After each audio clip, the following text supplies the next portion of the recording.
Hello, everyone. Very good evening, and thank you for giving us this opportunity for presenting us at such an international stage.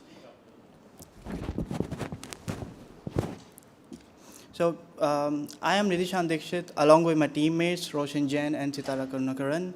We are from University at Buffalo. The supervisor for our research was Dr. Ram Ramesh, who is professor at our department, and the topic for our research was Erase the Waste. So let me quickly make you go through the agenda for today's presentation. We'll go through the introduction of our study, then we dive deep into some descriptive analysis, and then followed by time series analysis, and we end our presentation with some conclusions and recommendations that we provide. So the purpose of study was to use analytical tool, and we have chosen Tableau Desktop here to analyze on the current state of waste in the New York City. If any alarming situations are found, we are to raise awareness and found alternatives to combat that issue. The data sources used in the studies are many. Some of them are United States Census Bureau, New York City Open Data Portal, Department of Sanitization New York, Statistical Atlas, and Statista.com. Though some of the data were not exactly the Excel table or CSV tables, we have to extract the data from the reports that they have presented. So the current world population today is 7.71 billion. I have a question for you guys. Any guesses how much will it be in 2050? Any guesses? Anyone? Thank you for your responses. I'm happy that no one said zero and we are going to hit by a meteor. But your guesses are quite close. And by the year 2050, we are expected to reach 10.62 billions. And we still have the same space on Earth. The Earth is not growing. We are growing in population. Now let's see the garbage that we are generating. 2016, we generated 2 billion tons of garbage, and it is expected that by the year 2050, we generate around 3.4 billions of garbage. Now, this is a huge amount, and again, we still have the same space on Earth.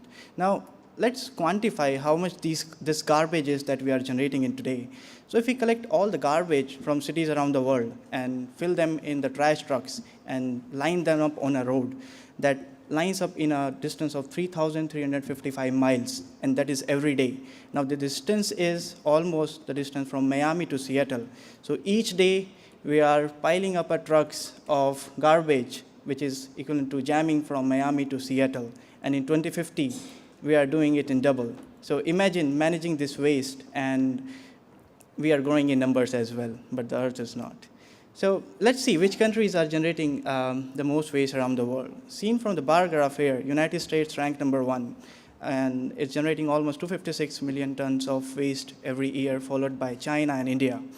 An interesting fact that you will note here is Russia and USA, though they both have almost similar per capita population, and the garbage that USA is producing almost 4 times the Russia. So with population level density and the garbage production is still a reason of concern for United States.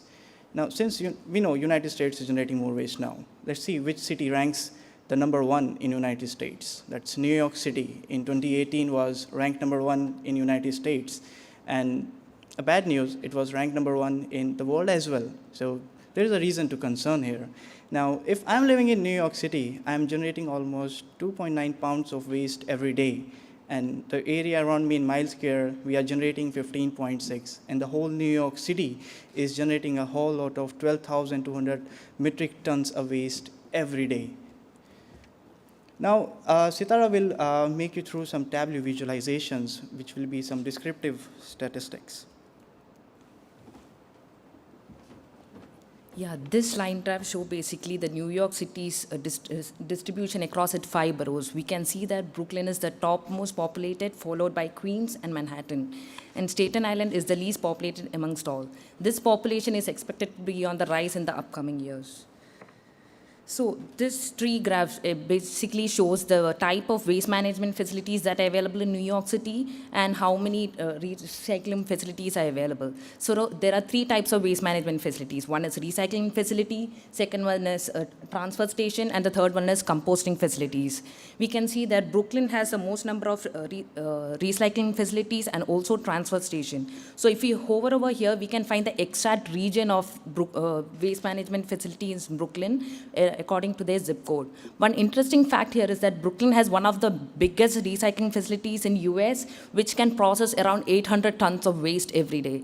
And as the composting facilities are less in New York City is basically loading their waste to the other states and also to the other countries to process their waste.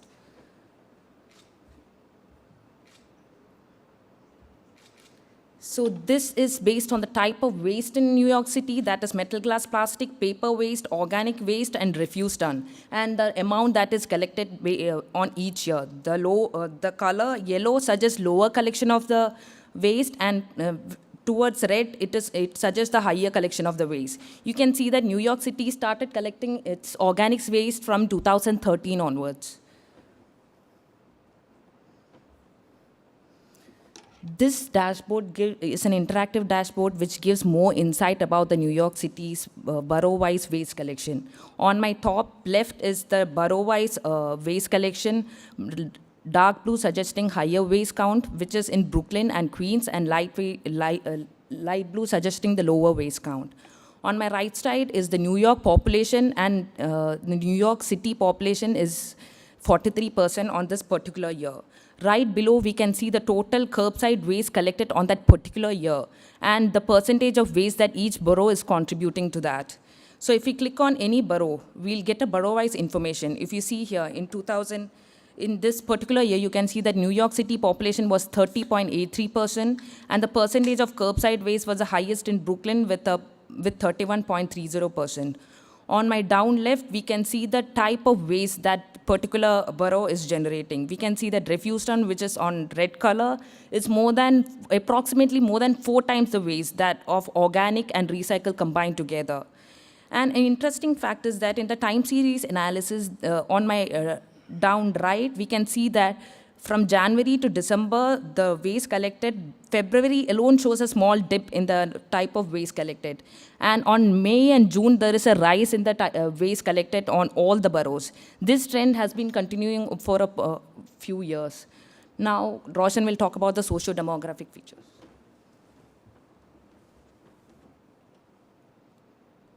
Thank you, Sitara. So, yes, so essentially I'll be talking about the time series model that we've used, and we've used the garbage production as the dependent variable and the different socio-demographic factors as the independent variables. And the 4 different types are population by race, population by age, the number of households per income, and the budget expenditure. And as you can see, all these 4 different factors play a significant contribution towards the amount of waste that is being generated. So now I'll switch to the Tableau dashboard. Yeah. All right. So over here, as you notice, so we've just to give you a quick overview, we've distributed the waste as in the different factors into different criteria. And if you look at the first one, which is different distribution of age group. So over here, as you notice, the age group, which is between 35 to 64 years of age, ranks the highest, with accounting to almost 39% of the population. Then comes the distribution of race, wherein whites constitute almost 46% of the entire population, followed by black and Africans and the Asians. And at the bottom left, you can see that how the distribution of budget service is done, wherein 60% of the budget is allocated towards personal services. And for ethnicity distribution, you'll notice the race, which is, the ethnicity of Hispanic is almost 29% of the entire population.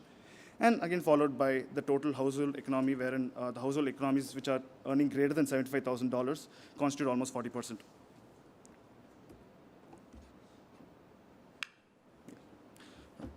All right. So over here, we've built trend lines and patterns to show you how waste is affected by these different factors. And we have 6 different graphs over here. And if you notice, the garbage trend line is highlighted in orange. And so this is compared against all the different demographics. So let's start with garbage versus population. So if you notice over here, there's an increase in trend when there's an increase in population and increase in garbage, followed by garbage against budget, where you'll notice that when there is an increase in the amount of budget, there is more amount of garbage collected. Next, followed by that is garbage versus budget service, wherein if you notice over here, there's a very interesting fact, wherein when there's a drip or a drop in the personal service budget, there's an increase in the amount of garbage collected. So that means that basically more amount of budget should be allotted towards non-personal service, which is basically more investment towards waste disposal trucks. Then followed by garbage was median household income, wherein as there's an increase in the household income earnings, there is an increase in the garbage produced. And followed by that is the different kinds of household incomes, which is divided into 3 categories. And if you notice that when the garbage income is greater than the household income is greater than $75,000, there's an increase in the garbage production. And again followed by garbage versus ethnicity, wherein when there's an increase in the Hispanic and non-Hispanic population, there is an increase in the garbage produced.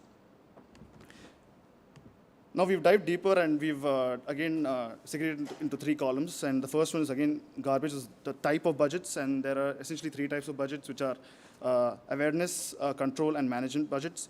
So awareness budget is basically used for the goal is ideally to build awareness programs or educational programs to target certain groups, so that when people get more educated, they generally tend to produce less garbage. And that's pretty evident from the graph over here, as you can see. And followed by the control groups, and wherein control budget is essentially used for the day-to-day.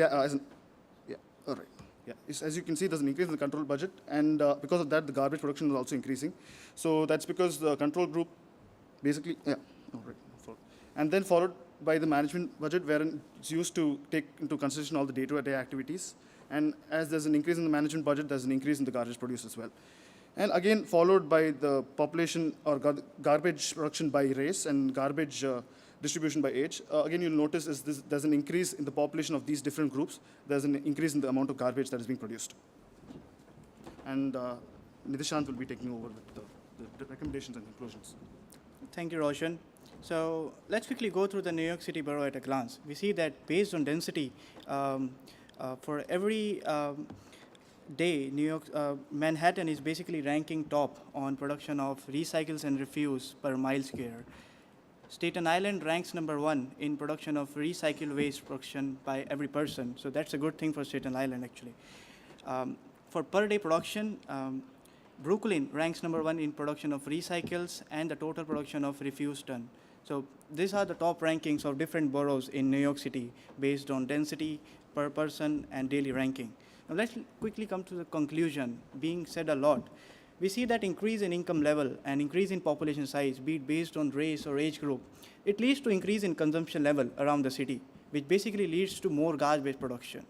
Now, budget allocation and garbage production are 2 relative factors. With increase in budget allocation, it is expected that when we are spending more in budget for managing the waste around the city, the garbage production should go down. We have identified 3 garbage controlling factors, which are awareness programs, control programs, and management programs, which inherently become the budget components. And we have seen that the management programs for day-to-day activities collecting waste consumes most of the waste, consumes most of the budget for any of the city. Now, if we increase our budget towards awareness and control, it is expected that the management budget should go down, which is basically spreading more awareness and spreading more control mechanisms around the New York City. The waste production should be less, and the budget for managing the waste around the city should go down. So what's the challenge for city here? It's to control, monitor, and optimize these factors throughout the years for its budget, so that the overall budget for managing the waste around the city goes down. And if we know that the budget is going down, the city is producing less waste. So that's a good point. So these are, again, the conclusions written in words. So I'll quickly go through them. As income level and production level increase, consumption level has increased. Increase in consumption level leads to increase in garbage production. Garbage controlling factors are 3: awareness programs, control programs, and management programs. Management of garbage is being seen as a predominant factor in the budget component. Management cost could be decreased by increasing the budget for awareness and control programs. Main challenge for any city, or basically here the New York City, is to optimally allocate the budget across 3 different services. Recommendations. So these are the 3 recommendations we have divided for New York City. And again, these awareness, control, and management are the components which we have identified in over the past year's budget of Department of New York City. For awareness, we suggest them targeting the age groups, race, income, and borough who are producing or relatively producing more waste or are increasing in number as well. The age group 35 to 64, we have seen their numbers are growing in higher trend, so they should be managed more. Whites, who dominates the population in New York City, they should be managed or spread more awareness among to produce less waste. Income and borough. And these also can learn from other countries who are managing more waste. It's time up. Thank you.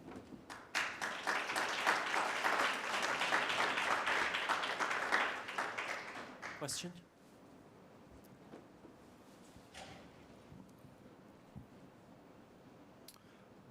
Hey, my name is Andres. My question is for, I think, Rojan. I see how you divided sort of like the age groups, and I thought it was very strange because it's like from, I think, 0 to 18, and then from 18 to 35, and then it's like from 35 to 60. And I think that in all these different age groups, it's like from 10 to like 20 to like 30. So in your conclusion, you also said that like it's increasing, and I wanted to know if you're selecting such a range, how is it not going to increase? Because if you're taking 30 years from like 35 to 64, I'm assuming it's more people than from I think the tens. And so I wanted to know, is the population at least like the same in those age range, or like how do you correlate those three groups, and like how did you find out So basically your findings? let me answer this for you. So the age groups basically are divided here based on the maturity level. So below 18 age groups, we see that there are almost youngsters. And above that, we see the young generations who are moving into college life and entering their employments. And based on 35 and above till 65, which almost people retires, and 65 and are older peoples. So this is how we distributed our age groups. And regarding your next question, which was like how age groups increasing is leading to garbage increase, it's basically because if any of the sectors in population is increasing, their consumption level for food or any of the intake that they use or any product they utilize, their consumption level increases. And basically consumption of anything has a output which is waste today. So that's how we distributed the age groups. Oh yeah, I'm not refuting that, but did you also look at how much population is in each group and to see Yes. how like? We have actually graphs for data for between 0 to 10, 10 to 20, all 10 years. But putting them here on the map basically makes more confusion. So that's why we divided them into three groups: below 18, 18 to 35, 35 to 65, and 65 and above. Okay, and were they the same? They were almost same. That's why we divided into 0 to 18. Okay. Thanks for question.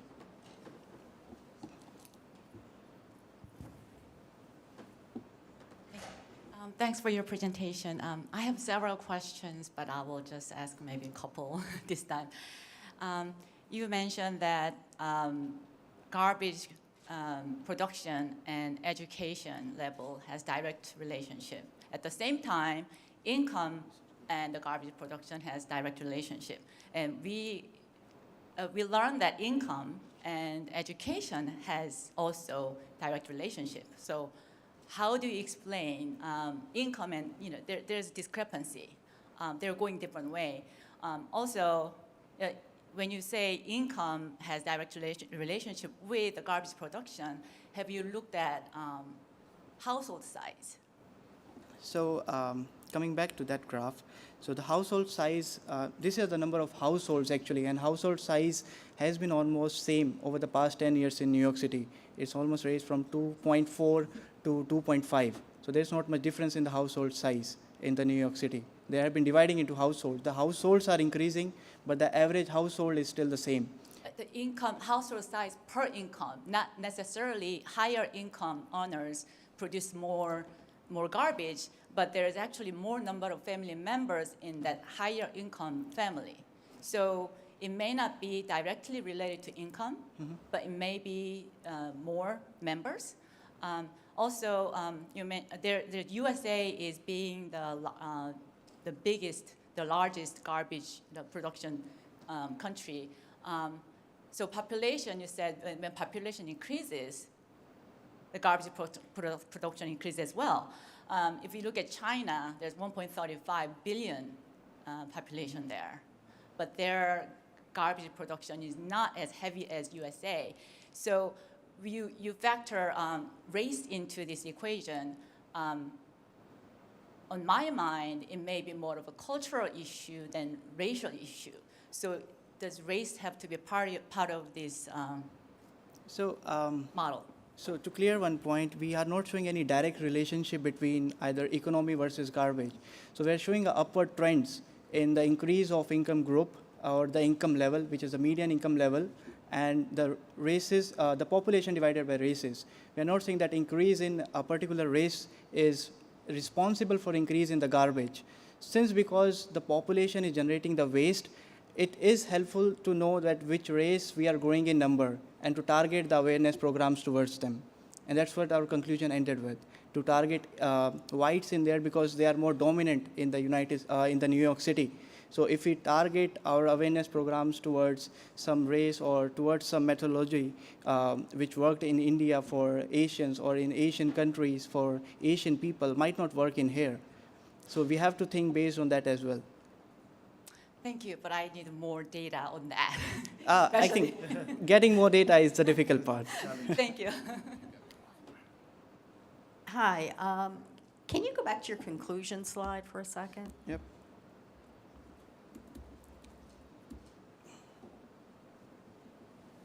There was actually another one that I saw. There was one that was bullet points. Yeah, that one. Okay, you have a conclusion that as income level and population size increases, consumption level increases. But is that related to income?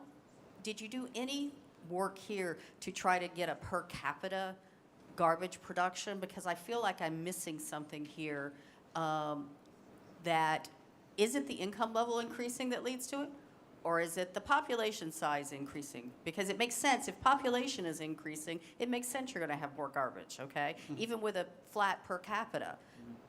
I would have liked to have seen whether per capita is going up or down and how per capita for an income level, and I didn't see that in here.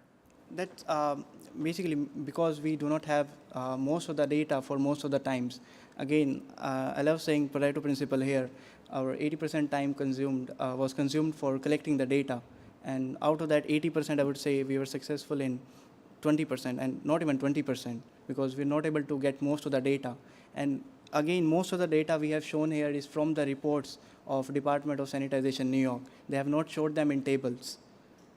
Okay. So over the years, I think they have started collecting the data, but they are not putting on the public portals. And I think that they should be, they are not putting there, I don't know why, but if they start putting their data on the portals, we would have more insights on the points or the questions that you're raising.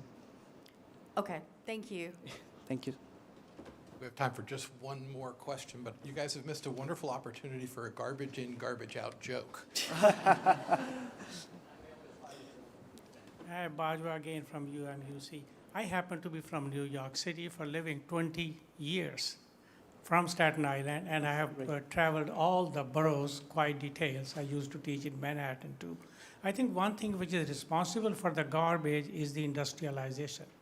Manhattan has tower building, you know, those flats and all that, lot of restaurants and hotels. If you travel in the morning or in the evening, especially on Sunday in Manhattan, there are more garbage bags than the people inside the city. And in Staten Island, of course, population is low, but probably 10% of the garbage is on the streets. There is no proper mechanism, you know, like we have here. People just tie up the bags and leave it outside the houses, and then cats and dogs, all that kind of thing. So I think commercialization probably should also be taken into view than the population or anything else. I agree with you, but the Department of Sanitization New York is handling only the data which is collected from households and public organizations. Most of the commercial garbage is being collected by private companies, which generally are leading under the DSNY, but are not directly managed by Department of Sanitization New York. So their data, they are keeping it private. They are not sharing their data with anyone.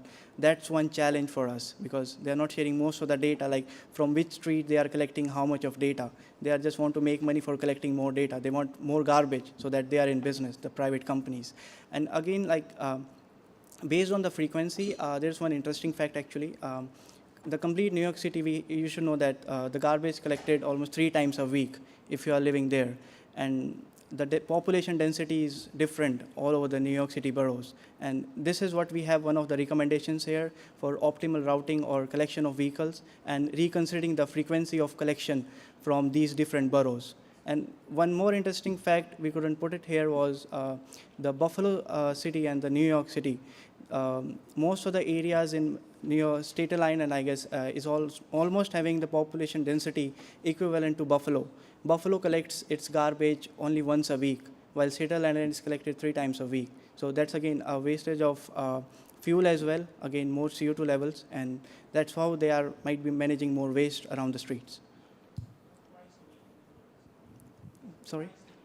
Thrice a week. They have put on their website thrice a week. Okay, I'm not lived there, but their website, I can trust you. I can trust a citizen. I can trust more you. But their website shows 3 times a week. Thank you for the question. All right, good job, guys. Just a couple of. My usual question, for those of you who are familiar with New York University at Buffalo, please introduce the university. Say 1 or 2 things that people don't know about you guys.